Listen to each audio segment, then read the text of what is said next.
Welcome to WW2 Heroic Tales, where true stories of courage, sacrifice, and extraordinary heroism come alive from the darkest days of World War II. Join us as we uncover the untold moments that shaped history. In the winter of 1941, America was a nation stunned into silence.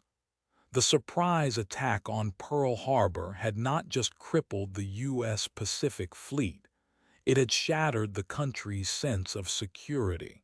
In the months that followed, the news from the front lines was a relentless drumbeat of defeat.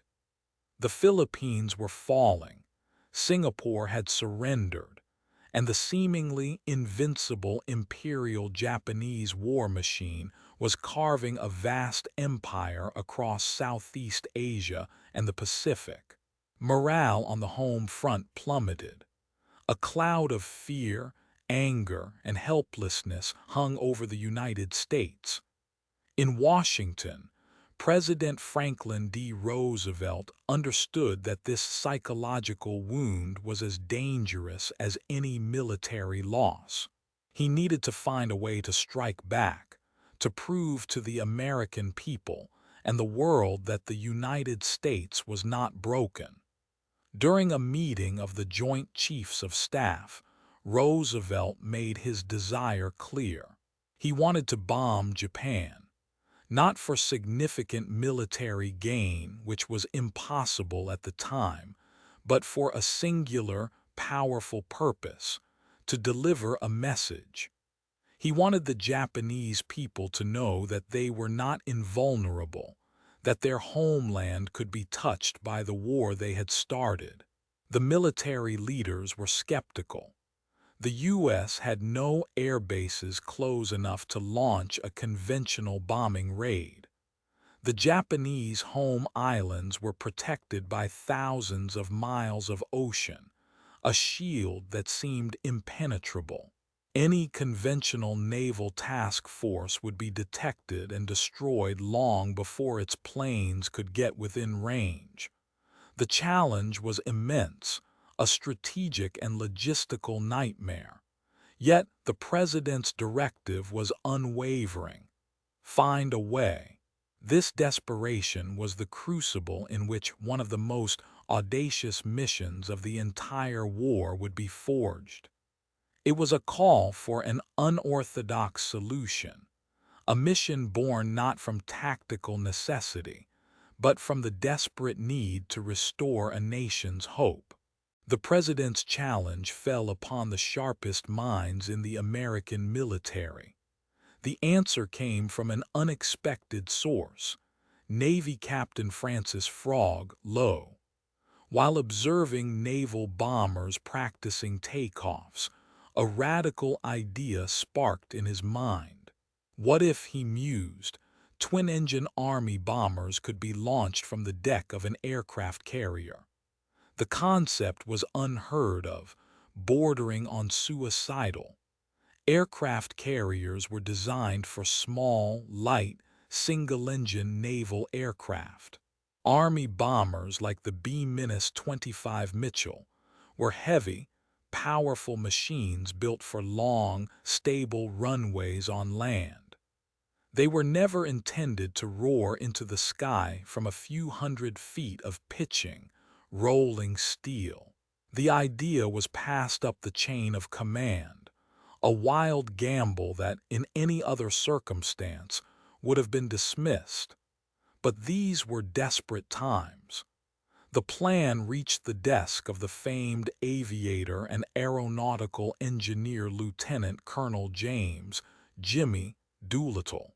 At 45, Doolittle was a legend, a pioneer of instrument flying, a record-setting speed racer, and a doctor of aeronautical engineering from MIT. He possessed a rare combination of daredevil courage and meticulous, scientific precision. If anyone could determine if this impossible plan had a sliver of a chance, it was him. Doolittle meticulously studied the specifications. The aircraft of choice was the North American B-25 billion Mitchell medium bomber. It was a robust, reliable workhorse with two powerful Wright RA-2000, 600 twin Cyclone radial engines, each producing 17 horsepower. But could it lift its five-man crew and a 2,000-pound bomb load off a carrier deck? Doolittle calculated the numbers. With a full fuel load and bombs, a B-25 needed about 1,200 feet of runway. The flight deck of the USS Hornet, the chosen carrier, offered less than 500 feet of usable space. The margins were not just thin, they were non-existent. To make it work, the bombers would have to be stripped of every ounce of non-essential weight. The heavy machine gun turrets, except for a minimal defensive armament, were removed. Radios were taken out. Even the top-secret Norden bomb sight, a prized piece of technology, was replaced with a simple, makeshift aiming device to save weight and prevent it from falling into enemy hands. The plan was taking shape, but it remained a theory, a set of calculations on paper. It was an audacious, perhaps foolish, dream of retaliation against an enemy who believed themselves untouchable. With a theoretical plan in place, Doolittle needed men.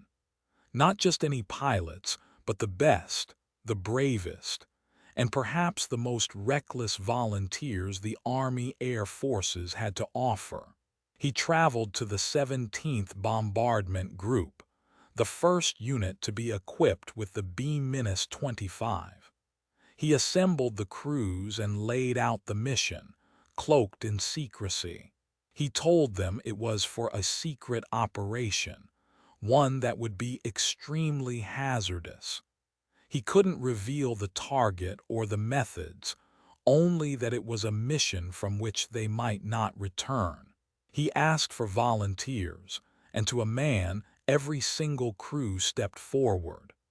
From this pool of patriots, Doolittle and his staff hand-picked 16 five-man crews, a total of 80 airmen. They were young, most in their early 20s, a cross-section of America united by a desire to strike back. These 80 men were sent to Eglin Field in Florida, where a remote runway was marked with the exact dimensions of a carrier flight deck. Their training began in intense secrecy. The primary challenge was the takeoff. Day after day, the pilots practiced forcing their heavy bombers into the air in impossibly short distances. They learned to hold the brakes, push the throttles to their absolute maximum, and then release, coaxing the aircraft into the sky just before the painted line that signified the edge of the deck. Any miscalculation, any hesitation, would mean a catastrophic plunge into the sea. But takeoff was only the beginning. The mission profile required them to fly for hours at wave-top level, just feet above the ocean, to avoid Japanese radar.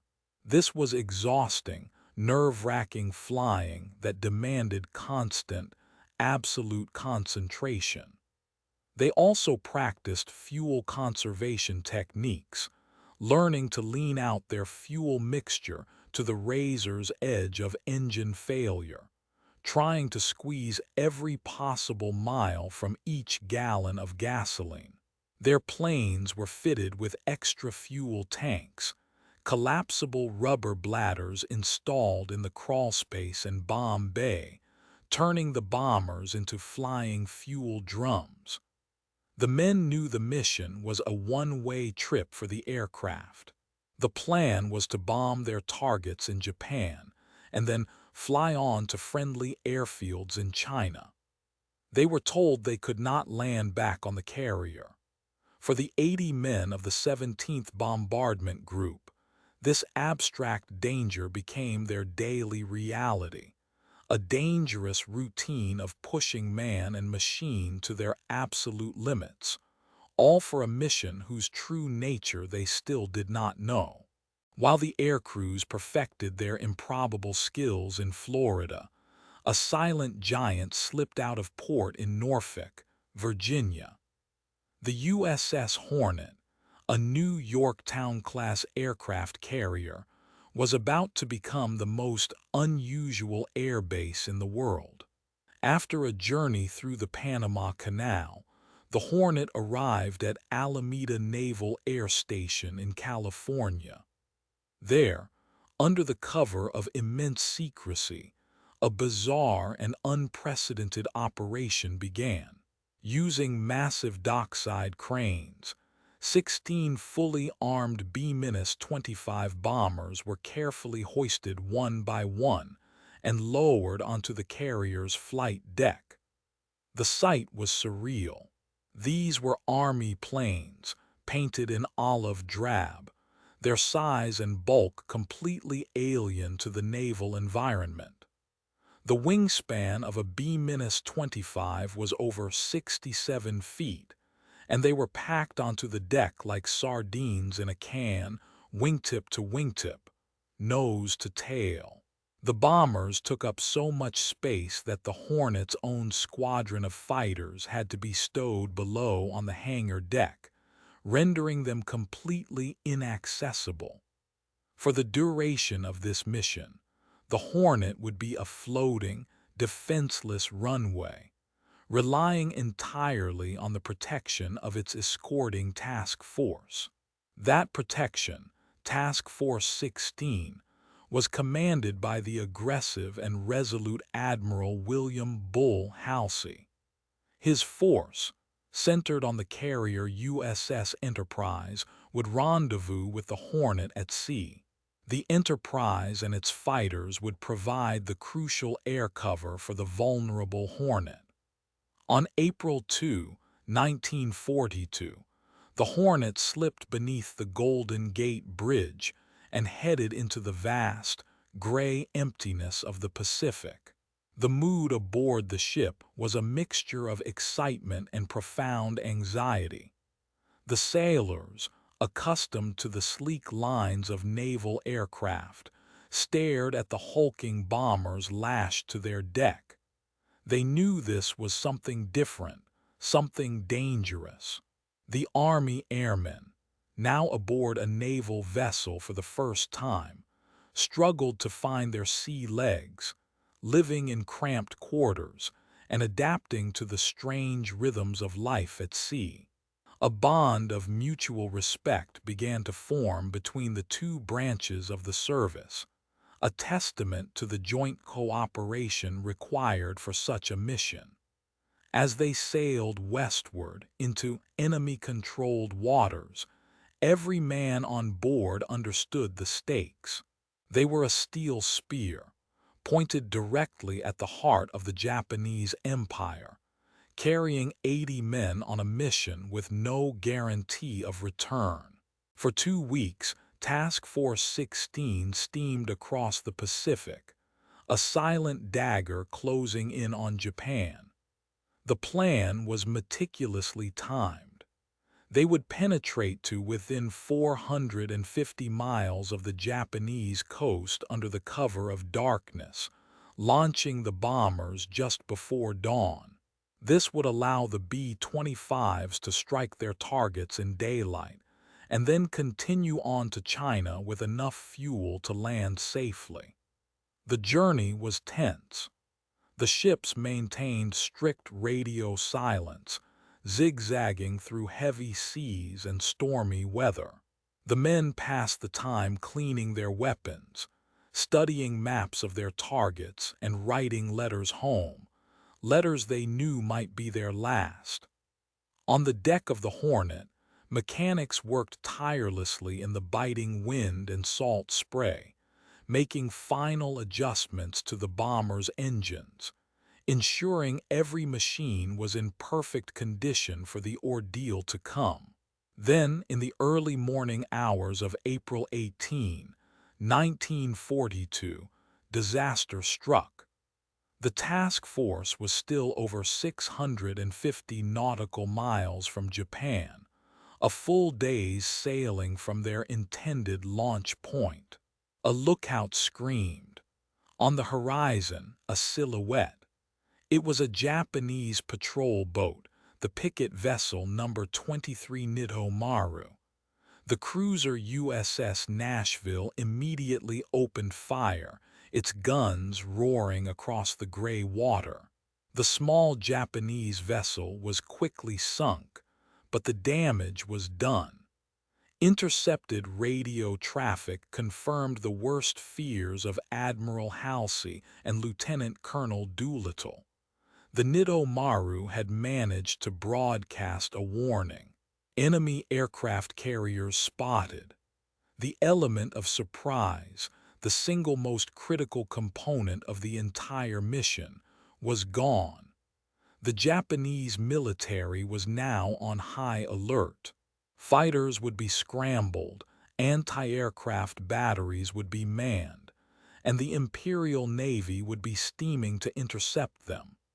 Halsey was faced with a stark, brutal choice. He could turn his task force around, abort the mission, and save his ships and men from almost certain destruction. Or he could gamble, launching the bombers now, hundreds of miles early, into the unknown. For Halsey, a man known for his fighting spirit, there was only one real option. The risk to his carriers was too great to continue forward. The mission had to launch immediately, or not at all. The message was flashed from Halsey's flagship, the Enterprise, to the Hornet. The message was simple and electrifying. Launch planes. To Colonel Doolittle and his gallant command, good luck and God bless you. The time was 8:20 a.m. The decision rippled through the Hornet with the speed of an electric shock. The mission was a go, but everything had changed. Launching from 650 miles out meant the careful fuel calculations were now useless. The air crews did the grim math in their heads. They knew, with chilling certainty, that they would not have enough fuel to reach the designated airfields in China. The mission had just become a one-way trip, with the only hope for survival being a bailout or crash landing in the dark, over hostile territory. There was no time for deliberation. On the flight deck, chaos erupted in a controlled, furious ballet. Deck crews scrambled to prepare the planes. The wind howled and the sea was rough, with waves crashing over the bow of the carrier, drenching the men and the aircraft. Doolittle himself would be the first to take off. His bomber, number Fortiminus 2344, was positioned at the very front of the deck. He climbed into the cockpit, his face a mask of determination. He knew his takeoff would be the most difficult. He had the least amount of runway, and if he failed, his burning wreck would block the path for the 15 planes behind him. The fate of the entire mission rested on these next few seconds. The Hornet's captain turned the ship into the wind, pushing the engines to their maximum to generate as much headwind as possible over the deck. The Wright Cyclone engines of Doolittle's B-25 roared to life, a deafening thunder that cut through the gale. A launch officer stood before him, signaling frantically. Doolittle held the brakes, pushing the throttles forward until the plane shook violently, straining against its leash. Then the signal came. Doolittle released the brakes. The heavy bomber surged forward, lumbering down the impossibly short runway. For a heart-stopping moment, it seemed to hang in the air as it cleared the bow, dipping precariously close to the churning waves before its powerful engines clawed it into the sky. A cheer erupted from the sailors on deck. The impossible had been achieved. One by one, the other 15 bombers followed, each one a testament to the skill and courage of its pilot, roaring off the pitching deck and into history. Once airborne, the 16 B-25s formed into loose groups and streaked towards Japan. To avoid detection for as long as possible, they dropped down to the waves, flying so low that the salt spray misted their cockpit windows. For hours they navigated by dead reckoning, a brutal, exhausting test of skill and concentration. Inside the cramped aluminum fuselages, the five-man crews prepared for their attack.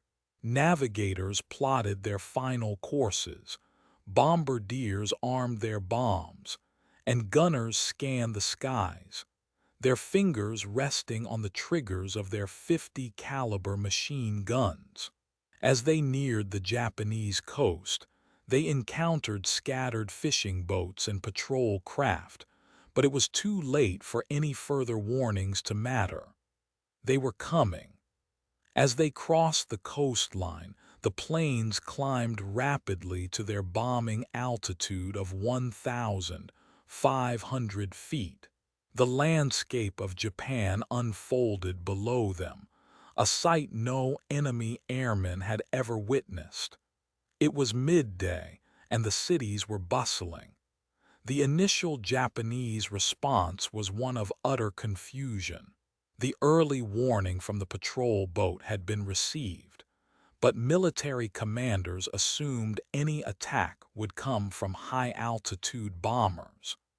When the American B-25s appeared at low level, many civilians and even some military observers initially thought they were Japanese planes on training maneuvers.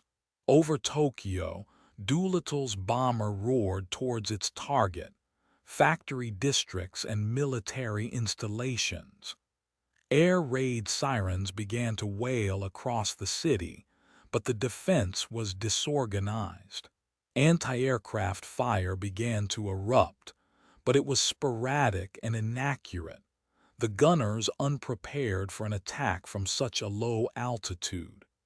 Japanese fighter planes scrambled to intercept, but the B-25s were swift targets, weaving between buildings before the defenders could properly engage.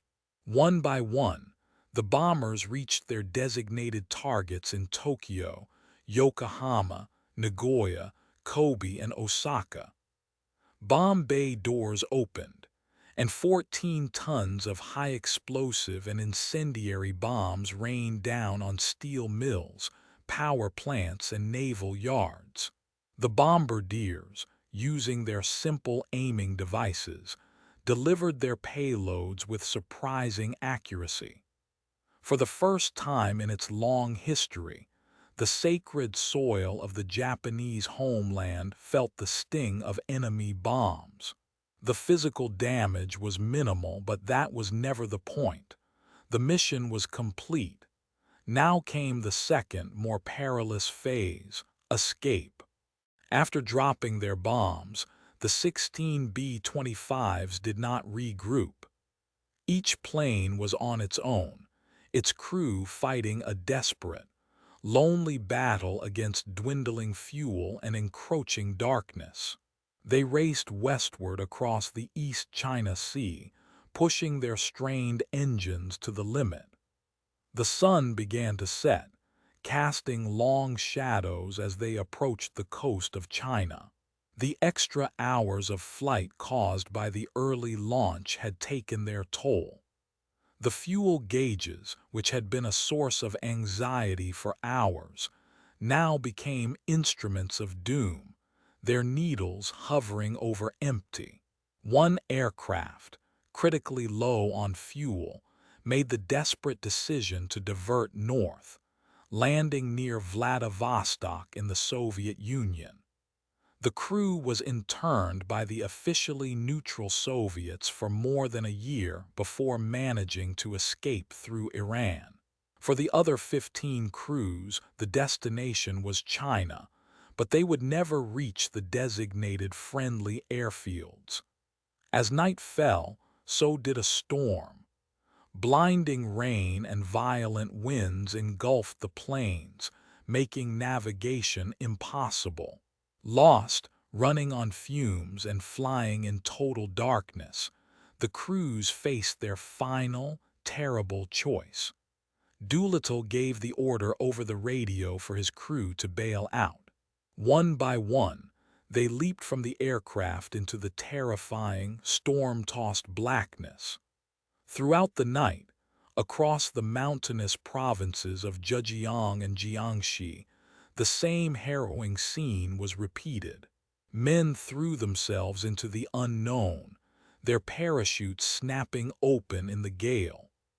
Other pilots, struggling to keep their crews together, attempted to crash-land their bombers on any piece of flat ground they could find in the dark. The sound of tearing metal and shattering glass echoed through the remote Chinese countryside as the legendary bombers, which had achieved the impossible just hours before, were reduced to wreckage. By the morning of April 19th, all 16 of the Doolittle Raiders' planes were lost. The 80 airmen were scattered, injured, and alone in a foreign land occupied by a ruthless enemy. Their audacious raid was over, but their personal struggle for survival had just begun. As dawn broke over the Chinese countryside, the surviving American airmen found themselves in a desperate situation. Of the 75 men who had attempted to reach China, 3 had died during their bailouts or crash landings. The rest were scattered, many injured, and all were deep inside Japanese-occupied territory. Their salvation came from an unexpected source: the Chinese people.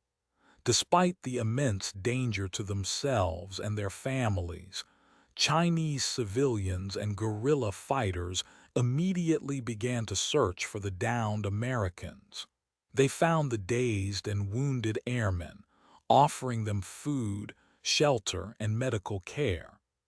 They hid them in their homes, disguised them, and guided them on long, arduous journeys through Japanese patrols towards the safety of friendly territory. The courage of these Chinese citizens was extraordinary. The Japanese military, enraged and humiliated by the raid, launched a brutal campaign of retaliation known as the Zhejiang-Jiangxi campaign. They scoured the countryside, searching for the American flyers and punishing anyone suspected of helping them. Entire villages were burned to the ground. Civilians were tortured and executed. Historians estimate that as many as 250,000 Chinese civilians were murdered by the Japanese army in retribution for aiding the Doolittle Raiders. It was a horrific price to pay for an act of humanity. Despite this savagery, the Chinese people persevered, and with their help, 69 of the raiders eventually made it back to American lines. However, not all were so fortunate. 2 crews, a total of 8 men, were captured by the Japanese. They were subjected to starvation, torture, and a sham trial where they were convicted of war crimes for bombing civilian targets, even though their orders were strictly to hit military and industrial sites. 3 of the captured airmen, Lieutenant Dean E. Hallmark, Lieutenant William G. Farrow, and Sergeant Harold A. Spatz, were executed by firing squad. Another, Lieutenant Robert J.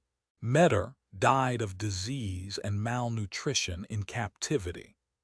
The remaining 4 languished in prison camps for the rest of the war, surviving horrific conditions until their liberation in 1945.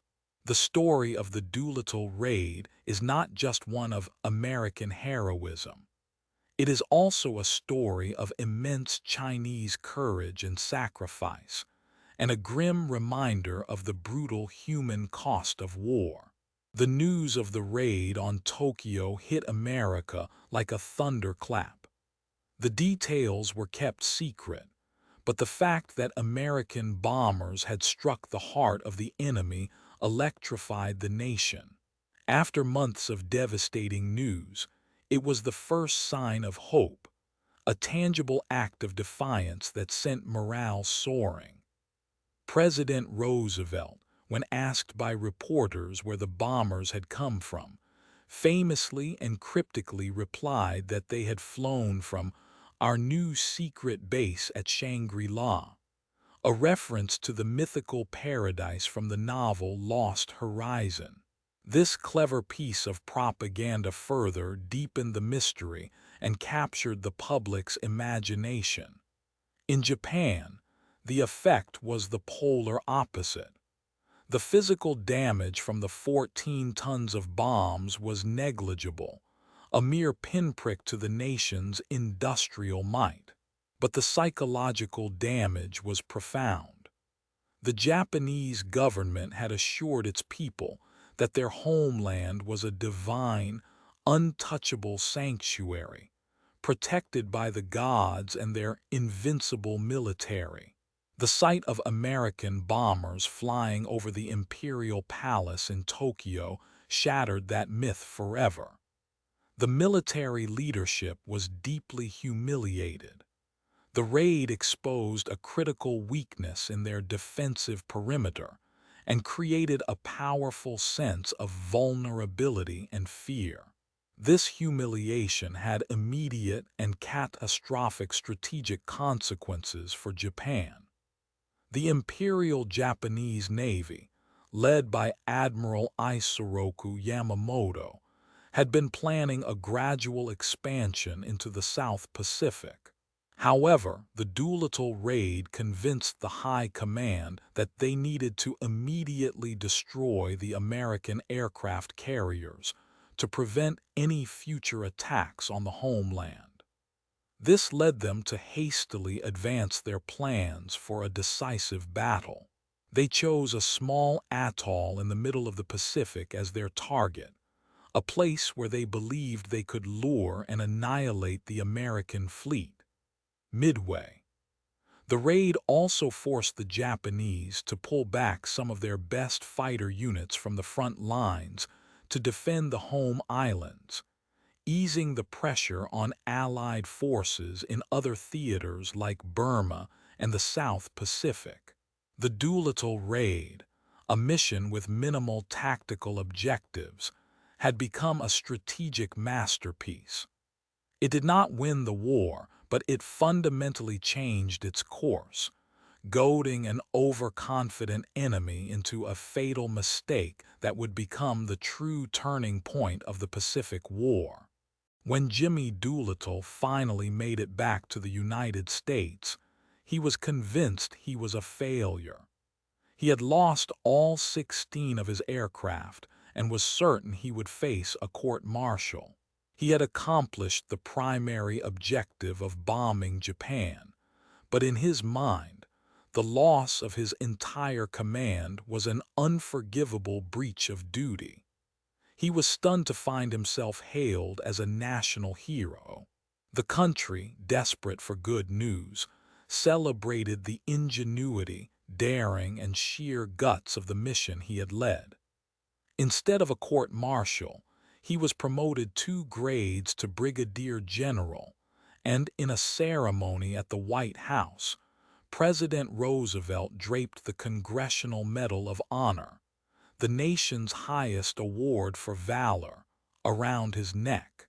Each of the other raiders received the Distinguished Flying Cross for their part in the mission. The Doolittle Raid, immediately became a legendary part of American military lore.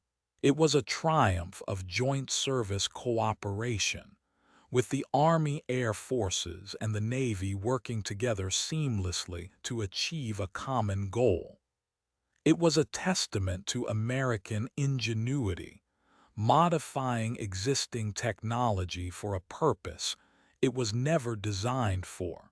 Above all, it was a symbol of raw courage, of 80 men who volunteered for a mission knowing they might not survive, all for the purpose of lifting their country's spirits. The surviving raiders became brothers, bonded by their shared, incredible experience. They held annual reunions for decades after the war, a solemn tradition to honor their fallen comrades. At each gathering, they would conduct a roll call of all 80 original members. They would then raise a glass and toast those who had passed away since their last meeting, turning over the silver goblets engraved with the names of the deceased. In 2013, the few remaining raiders held their final public reunion, entrusting the memory of their mission to history. The legacy of the Tokyo Raid endures as a powerful example of how a single, daring act, even one with limited military impact, can have a profound and lasting effect on the course of a war. It was a message of defiance, a spark of hope in the darkest of times, and a heroic tale of ordinary men who achieved the extraordinary against seemingly impossible odds. Thank you for joining WW2 Heroic Tales. Through the stories of brave souls from World War II, we honor their memory and keep their legacy alive for history and generations to come.